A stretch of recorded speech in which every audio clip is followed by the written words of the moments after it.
Hey, hello everyone. This is Harold, and yeah, welcome to this video where I will be talking about, my bird watching trip in my hometown, in the municipality where I live. I'm in a different area of where I usually go to. I usually go to, a river side arm close to my house. It's about 10 or 15 minutes with my bike. But I decided to go to another area. This is very different. This is all pasture land, as you can see behind me. Also a different area to see different bird species. And today is the 23rd of January. It's midwinter. It's a little chilly and it's completely gray. It's a little windy, so apologies. My apologies for if you hear the wind in the background of this video.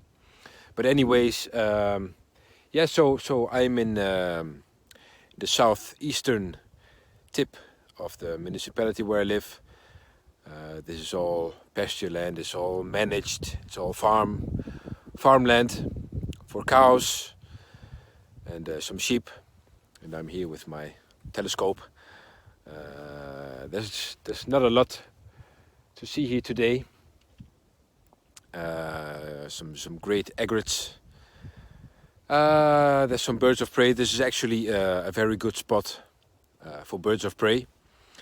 If we are here in spring or in summer, we have some different species of birds of prey here. Common buzzard. We have the Eurasian kestrel. Marsh harrier in summer. Now in winter we sometimes have the hen harrier, beautiful species of harrier, with the gray body and the black wingtips. And sorry, someone behind me with the bike. And also during summer and spring we have Eurasian hobbies here. During migration also. So merlins, and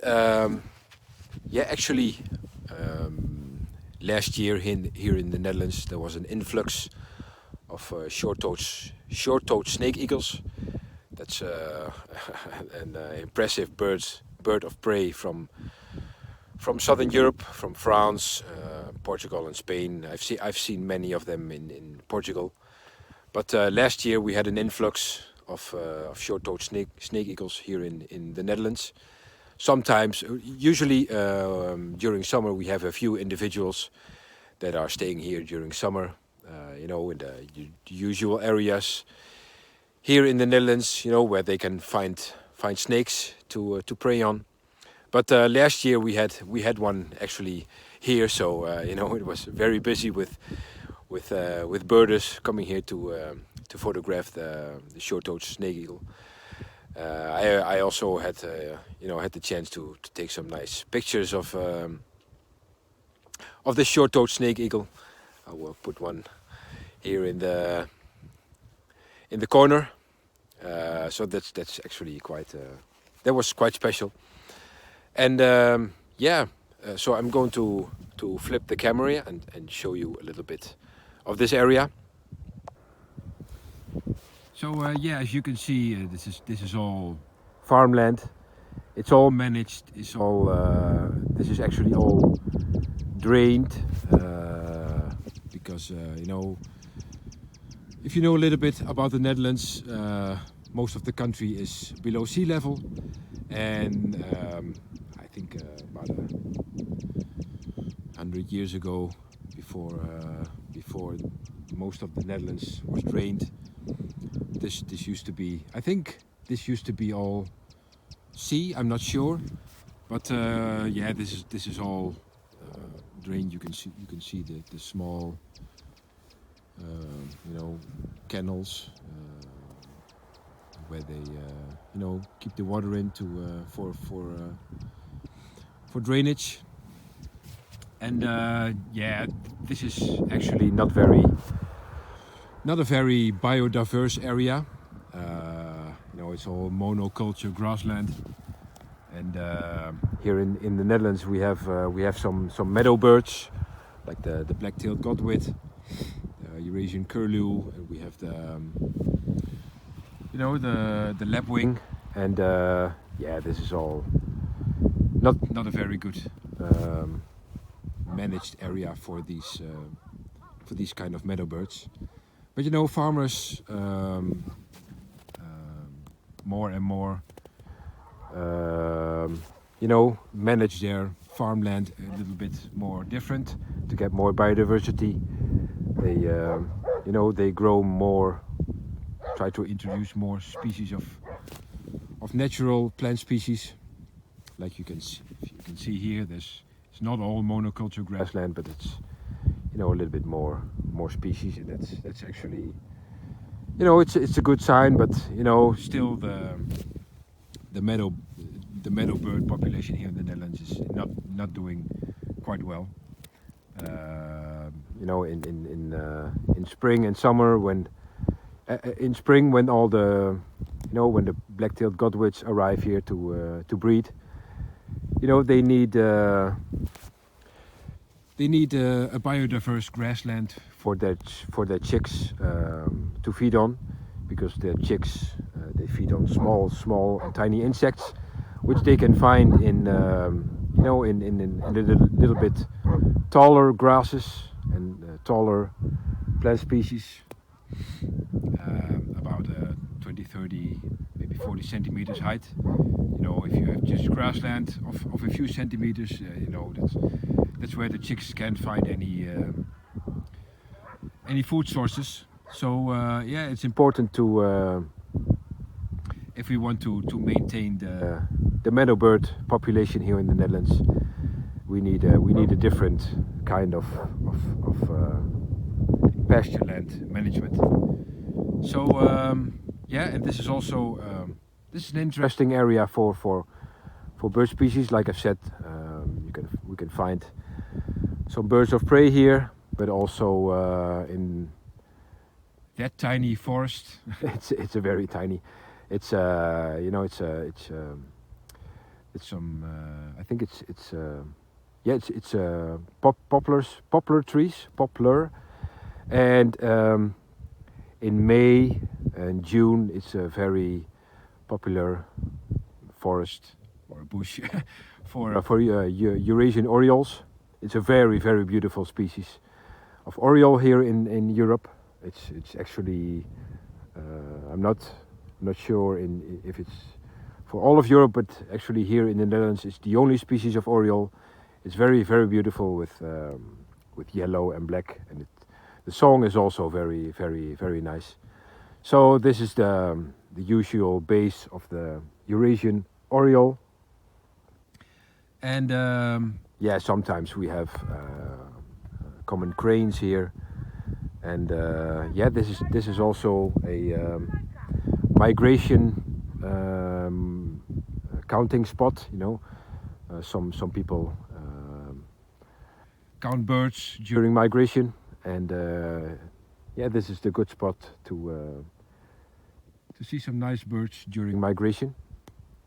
But yeah, that's what I wanted to tell you about this area. Later on, I will go to another area, which I will tell you also a little bit more about that. So yeah, that's it for this area. So yeah, here I am in the next area that I wanted to visit today. It's as you can see, it's more forested. Still within the city where I live, the municipality. So it's not a large forest. This is actually an estate with some nice old growth forest around it. Some nice old and large beech trees here, which attract, of course, different bird species than pasture land. Here we have more forest-dwelling species like different kinds of woodpeckers. We have of course the great spotted woodpecker, but also middle spotted woodpecker, and green. Is it green? Yeah, green woodpecker. And during winter we have the firecrest and goldcrest. Um, and this is also a well-known area for tawny owl. But yeah, unfortunately, a couple of months ago they cut down the tree where where the tawny owl had had its nest or burrow or house, whatever you want to call it. Yeah, that's something that I don't like about the Netherlands. Everything is managed. Also, forests are managed. Pasture lands are managed. And if there are some trees that are potentially dangerous or that can fall down, or they just cut it down. And apparently the ones who cut it down or gave the order to cut it down, they weren't aware of of this tree was a nesting site, or an owl lived there. So it's what it is. The owl disappeared. It didn't came back. Sometimes you can find it here in another tree here, with a with a hole in the tree where they usually sit.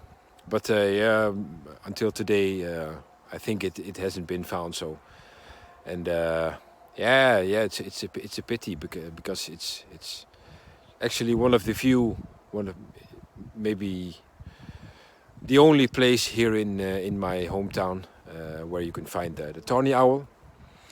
And yeah, so the tree is gone, and hopefully it will come back. And yeah, like I've said, that's something that I don't like about my country. If you've seen my other videos, you know that my dream is to live in Costa Rica, and my passion is lies in the tropics. And of course, forests are managed also in the tropics, but not on an extensive scale here as in the Netherlands and in Western Europe.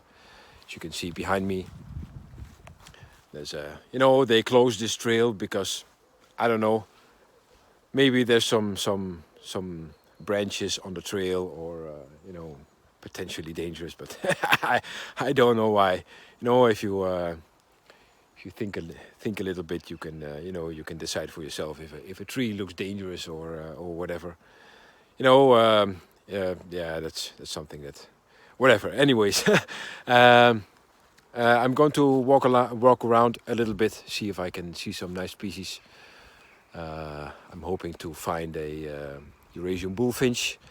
It's a nice looking finch-like species, usually present here in winter. You can find it all during all of the year, but it's a little bit more easy to find in winter. So hopefully I will find it. I haven't seen it for a long time. Sometimes you can hear it, but seeing it sometimes is a little different. So I'm going to check if I can find it.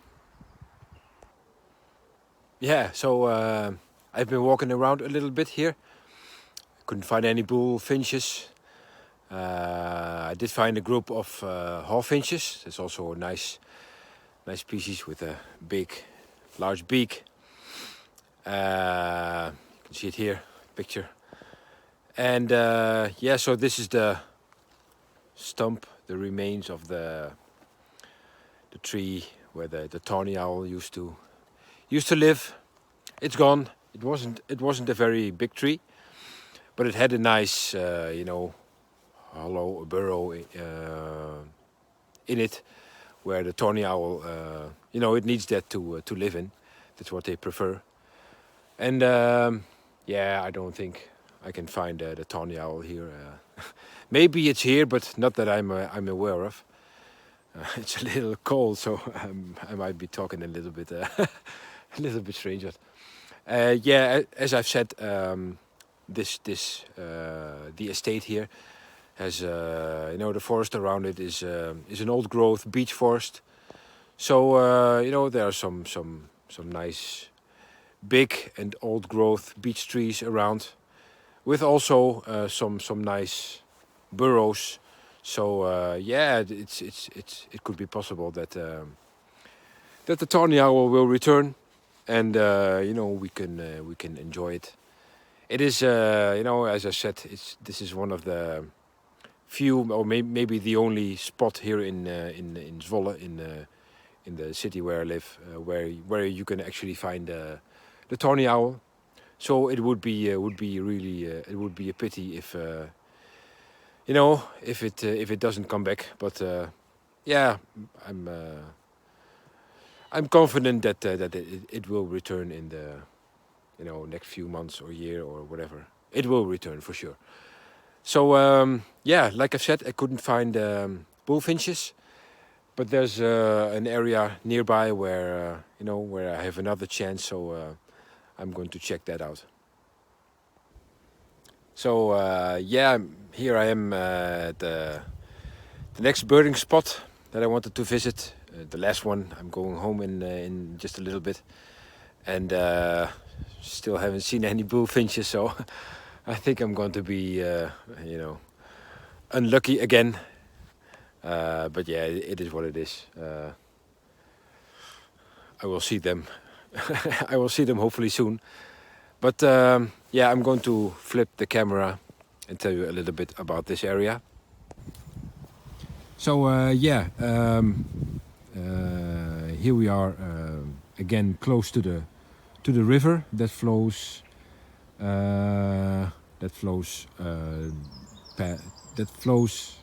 near my city. It's called the IJssel, and yeah, here in the Netherlands we have a lot of rivers. Actually, we are one big river delta. That's why most of the country is below sea level. But yeah, also we here in the Netherlands we have a lot of concrete factories, because all of our houses are built from concrete blocks, cement blocks, concrete bricks. And this is actually an artificial lake that has been dug out to collect sand for making concrete bricks. Because if you have been in the mountains and near rivers in the mountains, then you probably have seen that most of the larger boulders are deposited in the mountains, where the river starts high up in the mountains. But if you go a little bit more down to sea level, that's where all the fine sand is deposited, and eventually the river ends near the shore down to the sea. And yeah, that's why that's where all the fine sand is deposited, and that's also the best sand for making concrete bricks. So that's why they they dig out the sand near the rivers. There's no concrete factory anymore here. So these artificial lakes are just lakes. They're not in use anymore. But nearby there still are some concrete factories, some concrete brick factories. But this is actually an interesting area for ducks, for diving ducks. It's actually quite deep here, and yeah, during winter we can find some nice duck species. Not right now. There's some Eurasian coots, some tufted ducks, some great crested grebes. We have some gadwalls, some mallards, and what else? Little grebes. I saw some little grebes, but I was hoping to see some smews. That's actually a very beautiful duck that's here in winter, and also the common goldeneye, but not today. As usual. All the time when I'm here, then these duck species are not here. But yeah, and also, if you're lucky, you can find some merganser species here. We have some common mergansers, but also what's the name in English? Red-crested or red-necked, something like that. It's another merganser species that is quite rare for the city here where I live in. We can sometimes find them, but not as much as the common merganser. So okay, I'm going to flip the camera. Oh yeah, I think I was a little bit too fast. But anyways, yeah, this is also a nice area or a nice spot for birds of prey. Again, it's quite similar to the spot that I've been to before. But here you can find osprey during summer.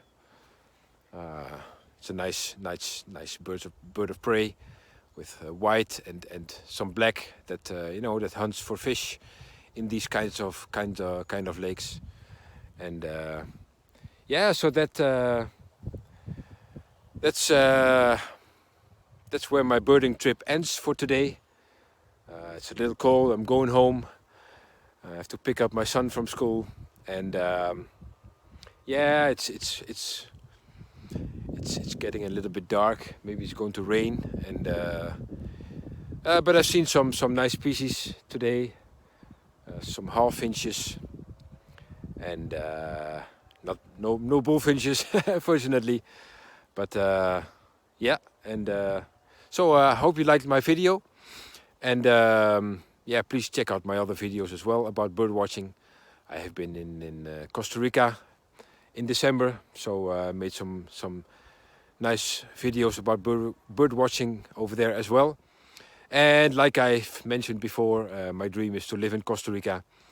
And if you're interested in my story, following my journey to moving to Costa Rica, my dream is to move to Costa Rica actually this year. That's the plan. So yeah, check out my other videos, and please subscribe to my channel and hit the notification bell so you will be notified every time I upload a new video. And yeah, that's it. Hope you like my video, and see you soon. Goodbye.